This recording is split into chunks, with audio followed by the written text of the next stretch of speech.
Hello guys, welcome to our channel. This is Teja. ప్రస్తుతం మనతో పాటు సీనియర్ జర్నలిస్ట్ దాము బాలాజీ గారు ఉన్నారు. నమస్తే సార్. నమస్తే. సో జగన్మోహన్ రెడ్డి గారు ఒక కీలక నిర్ణయం తీసుకున్నారు. 6వ తేదీన అసెంబ్లీ అభ్యర్థులందరితో కూడా ఒక మీటింగ్ ఏర్పాటు చేసుకున్నారు. దాని తర్వాత 9వ తేదీ వైజాగ్లో ప్రమాణ స్వీకారం కూడా ఫిక్స్ చేసుకున్నట్లయితే తెలుస్తుందని చెప్పేసి ఒక వార్త బాగా సెన్సేషనల్ అవుతుంది.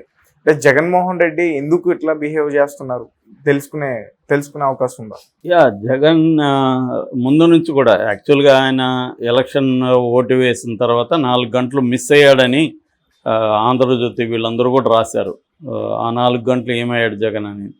సో ఏదేమైనా జగన్ ఏంటంటే ఎన్నికల ముందు నుంచే తనకు ఆల్రెడీ ఐపాక్ టీం ఉంది, అట్లాగే ఇంటెలిజెన్స్ వ్యవస్థ ఉంది, అట్లా కొంత నేషనల్ ఏజెన్సీలతో కూడా టైఅప్ ఉంది ముందు నుంచి కూడా. అంటే 4-5 రకాల సర్వేలు అతను ఎప్పటికప్పుడు చేయిస్తూ ఉన్నాడు. కాబట్టి ఈ పోలింగ్ జరుగుతూ ఉంటేనే ఒక పక్క పోలింగ్ ఆ రోజే ఓట్లు వేసిన వాళ్ళని అడగడం, వీళ్ళు ఎవరికి వేశారు ఏంటని, ఇలాగ సర్వే రెడీ అయిపోయింది. ఆల్మోస్ట్ మరుసటి రోజు మార్నింగ్ అంతా రెడీ అయిపోయినాయి సర్వేలు. సో ఇవన్నీ చూసుకొని మనకి ఎన్ని వస్తాయి ఏంటి, ఎగ్జిట్ పోల్స్ ఇవన్నీ పక్కన పెట్టేసి మన 4 సర్వేలు 5 సర్వేలు తెప్పించుకొని జగన్కి చూసినాక కాన్ఫిడెన్స్ వచ్చింది. నేను పథకాలు ఎవరెవరికి ఇచ్చానో వాళ్ళందరూ నాకు ఓట్లేశారు. దాదాపు 2 కోట్ల మందికి నేను పథకాలు అందించాను ఏదో రూపంలో. సో 2 కోట్లలో మేజర్ పాపులేషన్ నాకు ఓట్లేశారు. ఇవి కాకుండా వేరే వాళ్ళు కూడా మనకేస్తారు. పథకాలు రాని వాళ్ళు కూడా కొంతమంది వైసీపీ అభిమానులు ఉంటారు. కాబట్టి ఖచ్చితంగా మనం గెలుస్తున్నాం అనేది జగన్ కాన్ఫిడెంట్గా ఫీల్ అయ్యాడని చెప్తున్నారు. అందుకని ఐపాక్ దగ్గరికి వచ్చి అతను లాస్ట్ 151 వచ్చే దాన్ని బ్రేక్ చేయబోతున్నాం మనం అని చెప్పేసి తర్వాత లండన్కి వెళ్ళిపోయాడు. అంటే అప్పుడే అందరూ ఆశ్చర్యపోయారు. ఎందుకంటే చంద్రబాబు మామూలుగా అయితే డిక్లేర్ చేసేవాడు. వీళ్ళిద్దరితో పోలిస్తే చంద్రబాబుకి మీడియా అన్నా లేకపోతే పబ్లిసిటీ అన్నా ఇష్టం ఆయనకి. సో ఆయన అది లేకుండా ఉండలేడు. ఇష్టమైన కంటే ఒక బలహీనతలాగా అని చెప్పుకోవచ్చు. మీడియా లేకపోతే, ఆయన కనబడకపోతే ఆయన బతకలేడు, సైలెంట్గా ఉండలేడు ఆయన. లండన్లోనో లేకపోతే ఎక్కడికి పోయాడో తెలియదు కానీ ఆయన ఇటలీ అన్నారు, అమెరికా అన్నారు, మొత్తానికి అక్కడి నుంచి కూడా ఇక్కడ గైడ్ చేయడం, ఎలక్షన్ కమిషన్కి డైరెక్షన్లు ఇవ్వడం, గవర్నర్కి లేఖలు రాయడం, ఇవన్నీ చేస్తూనే ఉన్నారు ఆయన. సో అందువల్ల ఆయన ఎందుకు ఓపెన్గా మనకి ఇన్ని సీట్లు వస్తాయని డిక్లేర్ చేయలేదు? లాస్ట్ 2019లో చేశాడు ఆయన. అప్పుడు చూస్తే ఫ్రంట్ పేజీలో ఆయన స్టేట్మెంట్లు కనబడతాయి మనకి 150 వస్తాయి, 135 వస్తాయి, ఇలాగ రకరకాలుగా వచ్చాయి.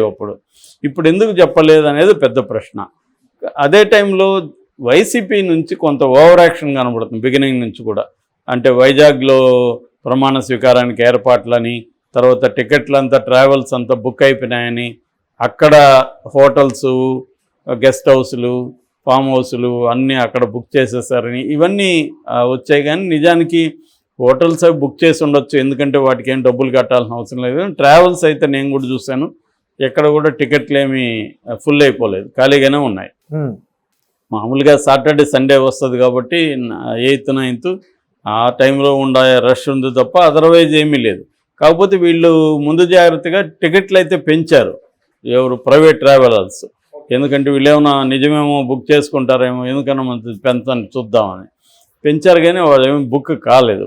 సో ఈ కాంటెక్స్లో ఇప్పుడు ఒక కొత్త వార్త వినపడుతుంది. అదేంటంటే నిన్న జగన్ అందరితో సమావేశమయ్యాడు, సీక్రెట్గా సమావేశమై అందరికీ గైడ్ చేశాడు. 6వ తేదీ ఎమ్మెల్యే అభ్యర్థులు, ఎంపీ అభ్యర్థులు టచ్లో ఉండండి, రెడీగా ఉండండి, మీకు పిలుపు వస్తుంది, అందుబాటులో ఉండండి అనేది వాళ్ళకి చెప్పారు. సో అందరికీ వెళ్ళిపోయినాయి, అసెంబ్లీకి సంబంధించి అట్లాగే ఎంపీకి సంబంధించి అందరికి అభ్యర్థులకు వెళ్ళిపోయినాయి. 6వ తేదీ మార్నింగ్ మీటింగ్ ఉంటుంది తాడేపల్లిగూడెంలో. సో ఆ మీటింగ్కి అందరూ రావాల్సి ఉంటుంది అని. సో 6వ తేదీ మీటింగ్కి వచ్చినప్పుడు ఫార్మల్గా జగన్ని ఎన్నుకుంటారు నాయకుడిగా, ముఖ్యమంత్రి అభ్యర్థిగా. దాని తర్వాత 9వ తేదీ ఏయూ గ్రౌండ్స్ ఫైనలైజ్ చేశారంటున్నారు. ఆంధ్ర యూనివర్సిటీ గ్రౌండ్స్ వైజాగ్లో ఫైనలైజ్ చేసేసారు. సో అక్కడ ప్రమాణ స్వీకారం ఉంటుంది వైజాగ్లో అనేది జగన్ అందరికీ చెప్పామని చెప్పాడని చెప్తున్నారు. సో ఇది ఎందుకు జగన్ ఈ స్థాయిలో ఇంత కాన్ఫిడెన్సా, లేకపోతే ఓవర్ యాక్షనా, లేకపోతే మైండ్ గేమా, ఏంటిది అనేది ఇప్పుడు చర్చ జరుగుతుంది.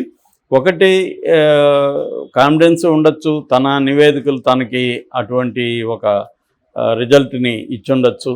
అందుకనే అతను నిన్న కూడా ఎగ్జిట్ పోల్స్ వచ్చినా కూడా వాళ్ళకి చెప్పింది ఏంటంటే, ఎగ్జిట్ పోల్స్ని మీరు పట్టించుకోకండి, మనమే వస్తున్నాం 100% అనేది అతను చెప్పి, ఎగ్జిట్ పోల్స్ని గురించి మీరు వరీ కాకండి అని చెప్పాడు. అందుకని మనం చూస్తే వైసీపీ మీడియాలో కూడా ఎగ్జిట్ పోల్స్ మీద పెద్ద హంగామా కనబడట్లేదు. తెలుగుదేశం మీడియాలో కనబడుతుంది హంగామా. ఇది ఎవరు వస్తున్నా నాలుగులు కోసుకుంటాము, ఈ బెదిరింపులంతా ఇక్కడ కనబడుతుంది. అక్కడ నుంచి ఎవరు అనలేదు కదా. సజ్జలుగాను ఇంకొకరు అది కరెక్ట్, కేకే సర్వే కరెక్ట్ అయితే నేను 4 కోసుకుంటా, కరెక్ట్ కాకపోతే కేకే కోసుకుంటాడా, ఇలాగ ఎవరన్నా ఛాలెంజ్ చేశారా? చేయలేదు. అట్లాగే ఇండియా టుడే సర్వే తప్పు అయితే వాళ్ళు 4 కోసుకుంటారా, కరెక్ట్ అయితే నేను 4 కోసుకుంటా అని ఎవరన్నా చేశారా? ఎవరు చేయలేదు. మరి వీళ్ళు ఎందుకు చేశారు? బుద్ధ వెంకన్న ఎందుకు చేస్తున్నాడు? ఆరా మస్తాన్ సర్వే తప్పు అయితే అతను 4 కోసుకుంటాడా, కరెక్ట్ అయితే నేను కోసుకుంటా అని ఎందుకు ఇచ్చాడు? అంటే ఇక్కడ ఏదో కనిపిస్తుంది, సంథింగ్ ఫిషీగా ఉంది తెలుగుదేశం క్యాంపులో నుంచి. ఆ క్యాంపులో కూల్గా కనిపిస్తూ ఉన్నారు. సో దీనికి కారణం జగనే అని చెప్తున్నారు వాళ్ళు. జగన్ ఇచ్చిన కాన్ఫిడెన్సే. అంటే జగన్కి రహస్యంగా ఆ నివేదికలు ఇంకెవరికి వెళ్ళలేదు, ఆ నివేదికలు జగన్కి మాత్రమే అందాయి. సో జగన్ వాటిని చూసి 100% మనమే వస్తున్నాం అని కాన్ఫిడెంట్గా ఉన్నాడు. ఎందుకంటే ఈ ఆఫ్టర్నూన్ వాలంటీర్లు పెద్ద ఎత్తున ఓట్లు వేయించారు, ముఖ్యంగా మహిళలతో అండ్ ముసలి వాళ్ళతో. అందుకనే మనం చూస్తే ఆ రోజు చాలా చోట్ల రాత్రి 12 దాకా పోలింగ్ జరిగింది. కొన్ని ప్రత్యేకమైన చోట్ల 2 గంటల వరకు కూడా జరిగిందని చెప్తున్నారు. సో అంత పెద్ద ఎత్తున జరగడానికి కారణం ఏంటి? అంతమంది ఆ క్యూలోకి వెళ్ళి నిల్చుకుంటేనే కదా అది జరుగుతుంది. సో పోలింగ్ పర్సంటేజ్ పెరగడానికి కూడా ఇదే కారణం అనేది ఒక అనాలిసిస్. అంటే క్లియర్గా మహిళలు, రూరల్ గ్రామీణ వృద్ధులు, పేదవాళ్ళు, వీళ్ళు దళిత్స్, దళిత్ క్రిస్టియన్ పాపులేషన్ కూడా చాలా స్ట్రాంగ్గా ఉంటుంది ఆంధ్రప్రదేశ్లో. వాళ్ళు చెప్పుకోరు కానీ క్రిస్టియన్ అని రికార్డులో ఏమో దళిత్ అని ఉంటుంది, కానీ దే ఆర్ క్రిస్టియన్స్. నేను కొన్ని పోస్టులు కూడా ఫేస్బుక్లో చూశాను.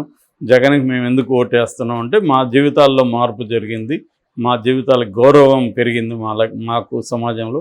ఇవన్నీ వాళ్ళు చెప్తున్నారు. మేము తరతరాలుగా అణచివేతకు గురైనాము, ఇబ్బందులకు గురైనాము, జగన్ వచ్చిన తర్వాత మాకు ఒక ప్రొటెక్షన్ వచ్చింది, ఒక గౌరవం వచ్చింది, అందుకని మేము వేస్తున్నామని బాగా ఎడ్యుకేటెడ్ దళిత్స్ కూడా కొంత పోస్టులు పెడుతున్నారు.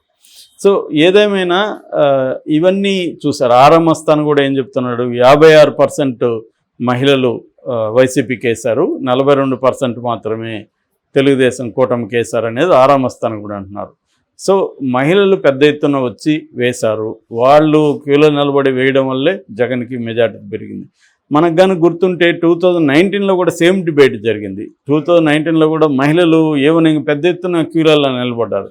అప్పుడు అందరూ ఏమన్నారంటే, చంద్రబాబు ఇచ్చిన పసుపు కుంకుమ డబ్బులు పనిచేసింది, మహిళలందరూ చంద్రబాబును గెలిపించడానికి క్యూలలో నిలబడ్డారు, లేకపోతే జగన్ను గెలిపించడానికి వీళ్ళకేం తేట అనేది అప్పట్లో విపరీతంగా చెప్పారు. నాకు బాగా గుర్తు, జేసీ దివాకర్ రెడ్డి లాంటి వాళ్ళు ఓపెన్గానే చెప్పారు. పెద్ద ఎత్తున మొన్నటి వరకు నాకు డౌట్గా ఉన్నింది, కానీ క్యూలో నిలబడిన మహిళలను చూసి నాకు కాన్ఫిడెన్స్ వచ్చిందని జేసీ దివాకర్ రెడ్డి వీడియో ఉంది ఇప్పటికి కూడా. ఎందుకంటే వాళ్ళు తొక్కలో జగన్ కోసం వాళ్ళు ఎందుకు కొంత రిస్క్ తీసుకుంటారు, చంద్రబాబు కోసమే వాళ్ళు వచ్చారు, చంద్రబాబును గెలిపించాలనేసే వాళ్ళు వచ్చారు. చంద్రబాబు నేనేమనుకున్నా కానీ చంద్రబాబు స్ట్రాటజీ పనిచేసింది, పసుపు కుంకుమ డబ్బులు పనిచేసింది అన్నారు. కానీ ఆ పసుపు కుంకుమ డబ్బులు తీసుకున్న మహిళలు కూడా ఎవరు చంద్రబాబు కోటేయలేదు. సో జగన్కి వచ్చేసి 151 సీట్లు గెలిపించారు. అంటే 151 వస్తాయని లాస్ట్ టైం ఎవరూ గెస్ చేయలేదు. కొంత 130 వరకు 135 వరకు గెస్ చేసిన ఆర్ఎంఎస్తాన్ లాంటి వాళ్ళు ఉండరు, కానీ 151 వస్తాయంటే వైసీపీ వాళ్ళు కూడా నమ్మలేదు. ఇంకా తెలుగుదేశంలో అసలు ఓడిపోతాడు జగన్ అనే ప్రచారం చేశారు. జగన్ ప్లేస్లో ఎవరున్నా గెలిచుండేవాళ్ళని చాలామంది నాకే చెప్పిన వాళ్ళు ఉన్నారు. ఎందుకంటే చంద్రబాబుకి నెగిటివ్ ఉంది, కానీ జగన్ కాకుండా ఆ ప్లేస్లో ఇంకెవరైనా మంచి వ్యక్తిని ఉంటే గెలిచేవాడు. జగన్కి బాగా నెగిటివిటీ ఉంది. ఎందుకంటే ఈ 5 ఏళ్ళు కన్సిస్టెంట్గా ఏ మీడియేటర్ లేకుండా, ఏ వైసీపీ కార్యకర్తకు సంబంధం లేకుండా డీబీటీ ద్వారా డైరెక్ట్గా డబ్బులు పడ్డం అనేది ఆంధ్రప్రదేశ్ చరిత్రలో ఫస్ట్ టైం. ఇది జగన్ మనకి నమ్మకంగా ఇస్తాడు అన్న కాన్ఫిడెన్స్ వచ్చింది. అయితే కొన్ని సెక్షన్లో నెగిటివిటీ మాట వాస్తవమే. అంటే ముఖ్యంగా విద్యార్థుల్లో కానీ జాబ్స్లో రాలేదు. అట్లాగే మందు బ్యాచ్ వాళ్ళందరూ యాంటీగా ఉన్నారు. అట్లాగే అర్బన్ వాళ్ళు పథకాలు రాని వాళ్ళకి జలసి ఖచ్చితంగా ఉంటుంది. వీళ్ళందరినీ సోమరులను చేస్తున్నాడు జగన్, ఇలాంటి నెరేటివ్ అంతా వెళ్తుంది. సో ఇవి ఉన్నాయి, కానీ ప్రధానంగా అయితే 2 కోట్ల మంది దాకా ఉన్నారు కాబట్టి, ఆ పాపులేషన్ ఎక్కువ కాబట్టి ఆ కాన్ఫిడెన్స్ ఉండే అవకాశం ఉంది. లేదు, మైండ్ గేమ్ వీళ్ళు ఆడుతున్నట్టే జగన్ కూడా మైండ్ గేమ్ ఆడచ్చు. ఎందుకంటే కౌంటింగ్ అప్పుడు అధికార యంత్రాంగం కానీ తన కార్యకర్తలు కానీ వీళ్ళందరూ కూడా మనమే వస్తామని నమ్మాలంటే మనమే స్వయంగా చెప్పాలనేది కూడా ఉండొచ్చు జగన్కి. ఏదేమైనా రేపటికి మనకి క్లారిటీ వస్తుంది. Okay sir, thank you so much.